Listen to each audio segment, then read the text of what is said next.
नमस्कार दोस्तों, मैं योगेंद्र तिवारी स्वागत करता हूं आपका योगेंद्र टाइम्स पर। दोस्तों, आज आपके लिए हम एक विशेष सेशन लेके आए हैं जिसमें हम चर्चा करेंगे हिस्ट्री से संबंधित कुछ महत्वपूर्ण क्वेश्चंस के बारे में, जो कि आने वाली सभी परीक्षाओं, चाहे यूपी पीसीएस की परीक्षा जो अक्टूबर में प्रस्तावित है, आरओ की परीक्षा जो कि दिसंबर में प्रस्तावित है, यूपी जीआईसी की परीक्षा सितंबर में प्रस्तावित है, टीजीटी पीजीटी की परीक्षा अगस्त में प्रस्तावित है, पेट की परीक्षा भी अगस्त के 20 तारीख को ही है। तो यूपी ट्रिपल एससी के एग्जाम्स आने वाले हैं, साथ ही साथ एसएससी सीजीएल या अन्य परीक्षाओं के लिए जो भी आप तैयारी कर रहे हैं, ये प्रश्न लगातार पूछे जाते रहते हैं। तो आप इस सेशन को पूरा देखिएगा और अगर आपको पसंद आता है तो शेयर भी करिएगा, लाइक भी करिएगा, कमेंट भी करिएगा और अपने सुझावों से हमें अवगत कराने के लिए आप yogendratimes@gmail.com पर मेल भी कर सकते हैं अगर आपके दिमाग में कोई डाउट है तो। आगे बढ़ते हैं दोस्तों, शुरू करते हैं आज के सेशन को। पहला क्वेश्चन है, हड़प्पा सभ्यता की खोज किसने की? ऑप्शन ए है दयाराम साहनी, ऑप्शन बी है राखालदास बनर्जी, ऑप्शन सी है MM वत्स और ऑप्शन डी है अन्य। अब देखिए, इसमें क्वेश्चन पूछ रहा है हड़प्पा सभ्यता की खोज किसने की। किताब आप खोलेंगे, कोई भी किताब आप पढ़ते हैं इतिहास के लिए, तो उसमें दिया जाता है हड़प्पा सभ्यता की खोज 1921-22 में दयाराम साहनी एवं राखालदास बनर्जी ने सर जॉन मार्शल के नेतृत्व में किया। अब देखिए, यहाँ से तीनों लाइन्स पूछी जाती हैं, दयाराम साहनी, राखालदास बनर्जी और सर जॉन मार्शल, और सन 1921 और 1922। परंतु इस क्वेश्चन में दयाराम साहनी और राखालदास बनर्जी दोनों दिया गया है। अब देखिए, मैं आपको बताता हूँ, हड़प्पा सभ्यता का नामकरण इसके प्रथम उत्खनित स्थल हड़प्पा के नाम पर रखा गया, हड़प्पा सभ्यता। इसके 3 अन्य नाम भी हैं, एक तो हड़प्पा सभ्यता, दूसरा सिंधु घाटी सभ्यता चूँकि सिंधु नदी के किनारे बसी हुई थी, तीसरा सिंधु सरस्वती सभ्यता क्योंकि बाद में सरस्वती नदी तक इसके स्थल पाए गए थे। अब देखिए, 1921 में इस सभ्यता का पहला स्थल हड़प्पा दयाराम साहनी जी के द्वारा खोजा गया। 1922 में इस सभ्यता का दूसरा स्थल मोहनजोदड़ो राखालदास बनर्जी के द्वारा खोजा गया। दोनों समय पाकिस्तान में दोनों स्थल। तो पहला स्थल हड़प्पा अर्थात 1921 और खोजकर्ता दयाराम साहनी, इसको याद रखिएगा। हड़प्पा मतलब जिसके हड्डी ही हड्डी है, मांस है नहीं शरीर में ना, पतंगा जैसा है वो, तो इसका मतलब क्या हो जाएगा, उस पर दया आएगी आपको। तो हड़प्पा सभ्यता दयाराम साहनी, इसको याद रखिएगा। उत्तर चेक कर लेते हैं, दयाराम साहनी। आगे बढ़ते हैं दोस्तों क्वेश्चन नंबर 2 की तरफ। कह रहे हैं, वह शासक जिसने एक सच्चे जैन मुनि की तरह उपवास के द्वारा शरीर त्याग दिया, कौन था? आपको थोड़ा सा इस क्वेश्चन से पॉइंट मैं दे देता हूँ, एग्जाम के लिए महत्वपूर्ण है। जैन धर्म में जैन मुनि अपने शरीर को बिना खाए पिए कभी कभी आध्यात्मिक परम ज्ञान की प्राप्ति के लिए त्याग देते हैं, उसे हम संथारा या संलेखना कहते हैं। तो कह रहे हैं, यही सेम क्रिया कौन सा ऐसा शासक था जिसने अपनाया? ऑप्शन ए है Bindusar, option B Ashoka, option C Chandragupta Maurya, option D अन्य।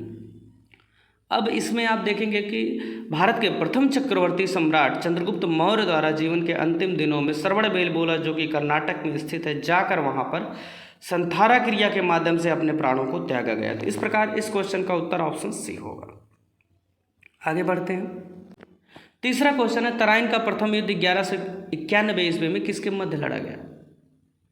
बढ़िया क्वेश्चन है, आपको आता भी है, लेकिन जब आप ऑप्शन देखेंगे तब आपको दिक्कत हो जाएगी। ऑप्शन है, थोड़ा सा इस क्वेश्चन को सरल बना दिया गया है, एक ऑप्शन अगर चेंज किया जाता तो और कठिन हो जाता। ऑप्शन है मोहम्मद गौरी और भीम के बीच, ऑप्शन बी है मोहम्मद गौरी पृथ्वीराज तृतीय के बीच, ऑप्शन सी मोहम्मद गौरी और जयसिंह के बीच, और ऑप्शन डी है मोहम्मद गौरी और अजयपाल के बीच। अब देखिए, आप ये जानते हैं कि अगर आप पढ़े होंगे इतिहास तो जानते होंगे, नहीं पढ़े होंगे तो आप देख लीजिएगा यहाँ से। मोहम्मद गौरी और पृथ्वीराज चौहान के बीच 1191 में तराइन का प्रथम युद्ध हो रहा है। 1192 में पृथ्वीराज चौहान मोहम्मद गौरी के बीच दूसरा युद्ध हो रहा है। पहले युद्ध में पृथ्वीराज चौहान जीतते हैं, दूसरे युद्ध में मोहम्मद गौरी जीतता है। पहले युद्ध में पृथ्वीराज चौहान जीतते हैं और मोहम्मद गौरी को माफ़ कर देते हैं। दूसरे युद्ध में मोहम्मद गौरी जीतता है और इनको अपने साथ बंदी बना के ले जाता है। ऐतिहासिक प्रमाणों के अनुसार उसमें उलझने की जरूरत नहीं। अब देखिए, क्वेश्चन पीसीएस में कई बार पूछा है कि पृथ्वीराज चौहान कौन से पृथ्वीराज हैं? पृथ्वीराज प्रथम है, पृथ्वीराज द्वितीय हैं, पृथ्वीराज तृतीय हैं, कौन से पृथ्वीराज? तो पृथ्वीराज तृतीय को ही पृथ्वीराज चौहान के नाम से जाना जाता है। इस बात को आप ध्यान में रखिएगा। तो इस तरीके से दोस्तों इस प्रश्न का उत्तर ऑप्शन बी होगा। आगे बढ़ते हैं, प्रश्न है, बंगाल को मुगल साम्राज्य से पृथक कर स्वतंत्र किसने किया? कह रहे हैं, कौन सा ऐसा निम्नलिखित में से शासक है जिसने बंगाल को मुगल साम्राज्य से अलग किया। बंगाल एक महत्वपूर्ण राज्य रहा है भारत के मध्यकालीन और आधुनिक काल के हिसाब से। ऑप्शन ए है मुर्शिद कुली खां, ऑप्शन बी है सादत खां, ऑप्शन सी है सरफराज खां और ऑप्शन डी है अन्य। तो इसको आपको बताते चलते कि मुर्शिद कुली खां के समय में बंगाल मुगल साम्राज्य से पृथक हो गया था। आगे बढ़ते हैं, क्वेश्चन नंबर 5 देखते हैं। क्वेश्चन नंबर 5 कह रहे हैं कि विधवा पुनर्विवाह कानून कब बना। अब देखिए आपको बताते हैं 1857 में स्वतंत्रता संग्राम हो रहा है। स्वतंत्रता संग्राम से जस्ट 1 साल पहले, अर्थात ऑप्शन ए है 1853 ईस्वी में, ऑप्शन बी है 1856 ईस्वी में, 1863 ईस्वी, ऑप्शन सी है एंड ऑप्शन डी है 1865 ईस्वी में। अब आपको देखना है कि 1857 से जस्ट 1 साल पहले, क्योंकि अंग्रेजों को पता था कि जब युद्ध होगा, इस तरीके का जब लड़ाई, ऐसे बता रहे हैं आपको याद करने के लिए, तो बहुत सारे सैनिक मारे जाएंगे, बहुत सारे लोग मारे जाएंगे, इस पक्ष के भी उस पक्ष के भी, तो विधवाओं की संख्या बहुत ज़्यादा बढ़ेगी ना। तो पुनर्विवाह के लिए हमें बढ़ावा देना चाहिए, आपको याद करने के लिए बता रहे हैं, इसको अन्यथा मत लीजिएगा। इसीलिए आपको याद रखना 1857 से जस्ट 1 साल पहले, अर्थात 1856 इसका सही उत्तर होगा। आगे बढ़ते हैं दोस्तों। 6वां क्वेश्चन है, अंग्रेजों ने फूट डालो और शासन करो की नीति कब अपनाई। ऑप्शन ए 1877 ईस्वी, ऑप्शन बी 1833 ईस्वी में, ऑप्शन सी 1858 ईस्वी में एंड ऑप्शन डी है 1799 ईस्वी में। अब आपको याद करना है, फूट डालो और राज करो। वैसे तो भारत में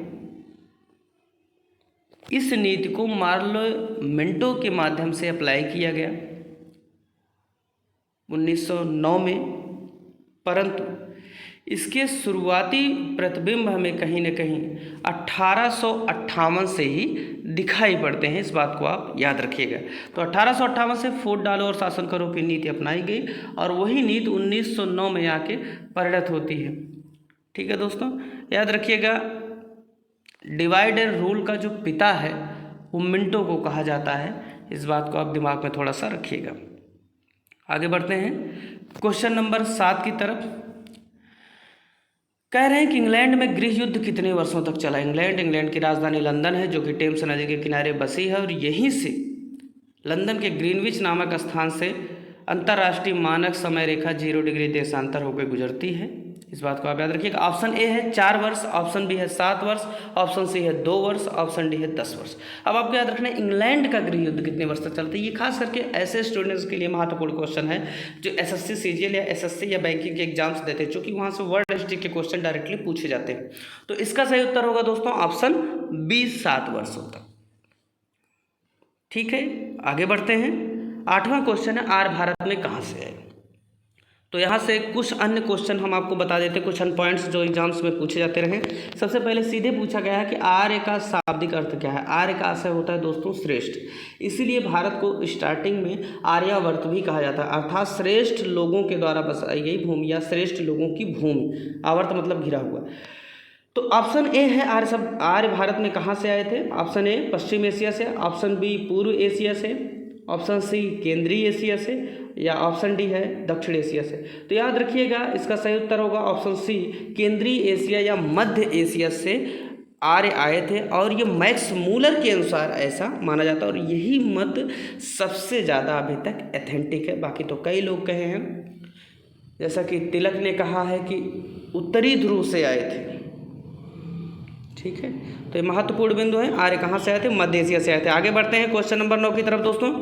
कह रहे हैं किस अवध में रामायण और महाभारत की रचना हुई थी। आपको बताते चले कि रामायण और महाभारत की रचना का जो कालक्रम है वो 4वीं शताब्दी ईसा पूर्व से लेकर 2री शताब्दी ईस्वी के मध्य ये सब रचनाएं जो हैं प्रकाश में आई हैं। तो पहला ऑप्शन है सिंधु घाटी अवध में, दूसरा ऑप्शन है द्रविड़ अवध में, तीसरा ऑप्शन है वैदिक अवध में, चौथा ऑप्शन है आर्य अवध में। तो इसका सही उत्तर होगा दोस्तों आर्य अवध में रामायण और महाभारत की रचना हुई है। आगे बढ़ते हैं क्वेश्चन नंबर 10 की तरफ।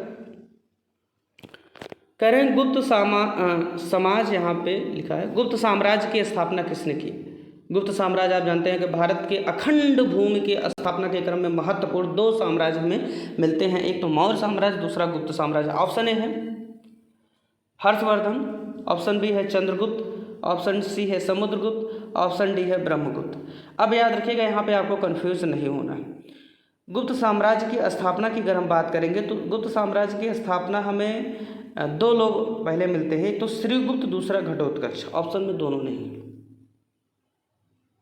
ठीक है, श्रीगुप्त और घटोत्कच नहीं है, तो गुप्त साम्राज्य का पहला जो ऐतिहासिक रूप से महत्वपूर्ण शासक मिलता है वह है चंद्रगुप्त प्रथम। तो इसमें चंद्रगुप्त हमारा सही उत्तर होगा दोस्तों, और इस तरीके से ऑप्शन बी पर हम क्लिक करें। क्वेश्चन नंबर 11 है, पानीपत की दूसरी लड़ाई किनके बीच हुई थी? ऑप्शन ए है बैरम खान एवं हेमू के बीच, ऑप्शन बी है अकबर और मिर्जा हकीम के बीच, ऑप्शन सी है अकबर और बैरम खां के बीच, ऑप्शन डी है अकबर और राणा प्रताप के बीच। तो याद रखिएगा, पानीपत में लड़ने के लिए अकबर स्वयं नहीं गया था, इसमें बैरम खां को भेजा गया था और इसने हेमू से लड़ाई लड़ी थी। इस बात को याद रखिएगा। हेमू अंतिम हिंदू शासक माना जाता है भारत के लिहाज से। भारत में कुल 14 ऐसे शासक हुए जिन्होंने विक्रमादित्य की उपाधि ली। उनमें से पहला शासक चंद्रगुप्त द्वितीय अर्थात गुप्त वंश के चंद्रगुप्त द्वितीय थे जिन्होंने विक्रमादित्य की उपाधि ली थी, पहले थे वो, और अंतिम जो थे वो हेमू थे जिन्होंने विक्रमादित्य की उपाधि ली थी। याद रखिएगा। तो इस प्रकार से इसका उत्तर ऑप्शन ए होगा, बैरम खां और हेमू। महत्वपूर्ण क्वेश्चन है। 12वां क्वेश्चन, मोहम्मद गोरी कहाँ का शासक था? Option A Afghanistan, option B Iraq, option C Persia अर्थात ईरान, ऑप्शन डी तुर्की। तो मोहम्मद गोरी की बात करेंगे तो मोहम्मद गोरी एक जनजातीय कबीले से संबंधित था जो कि अफगानिस्तान का शासक था। इसको आप याद रखिएगा। आगे बढ़ते हैं क्वेश्चन नंबर 13 की तरफ। मस्तानी किस शासक का प्रेयसी थी? किस शासक की प्रेयसी थी मस्तानी? आपने बाजीराव मस्तानी के बारे में सुना ही होगा मूवी के माध्यम से। तो उसमें ऑप्शन ए है बाजीराव पेशवा, ऑप्शन बी है नाना साहब, ऑप्शन सी है Shahu Maharaj and option D है शेरशाह। तो इसका उत्तर हो जाएगा दोस्तों ऑप्शन ए बाजीराव पेशवा मस्तानी। आगे बढ़ते हैं क्वेश्चन नंबर 14 की तरफ। बिहार प्रदेश को किस मुस्लिम शासक ने सबसे पहले जीता था? कह रहे बिहार को किस मुस्लिम शासक ने सबसे पहले जीता? Option A Babur, option B Khilji, option C Tughlaq and option D है चंगेज खां। तो इसका सही उत्तर होगा दोस्तों खिलजी। खिलजियों को आप देखेंगे तो मध्यकालीन भारत में एक छत्र राज उन्होंने स्थापित किया। कहा जाता है कि समुद्रगुप्त की नीतियों को किसी ने अगर सही तरीके से दोबारा अगर लागू किया है, या यूँ कहें कि मध्यकालीन भारत का समुद्रगुप्त अगर किसी को कहा जाए तो अलाउद्दीन खिलजी को कहा जाएगा। तो इस तरीके से इसका उत्तर खिलजी हो जाएगा दोस्तों, पहला मुस्लिम शासक जिसने बिहार को अपने जीत के शिकंजे में लिया। आगे बढ़ते हैं क्वेश्चन नंबर 15 की तरफ दोस्तों। क्वेश्चन नंबर 15 है दोस्तों, मुगल काल में सर्वप्रथम किस शहर में अंग्रेजों ने अपने कारखाने स्थापित किए? ऑप्शन ए है मद्रास, ऑप्शन बी है कलकत्ता, ऑप्शन सी है मुंबई और ऑप्शन डी है सूरत। तो इसका सही उत्तर दोस्तों सूरत होगा। इस बात को आप ध्यान में रखिएगा। देखिएगा कि अंग्रेजों के आने का जो एक उद्देश्य था शुरू में वो व्यापार करना था, परंतु यहाँ की कमज़ोर प्रशासनिक इकाइयों एवं राजा की कमज़ोर होते उनकी जो सेना थी वो कमज़ोर हो रही थी, उसके जो सिपा सलाहकार थे वो कमज़ोर हो रहे थे। तो इन चीज़ों ने अंग्रेज़ों को शासन करने के लिए प्रेरित किया। तो कैसा लगा आज का सेशन? इन 15 क्वेश्चंस को आप देखिएगा और अपने सुझावों से हमें अवगत करवाइएगा। बहुत बहुत धन्यवाद।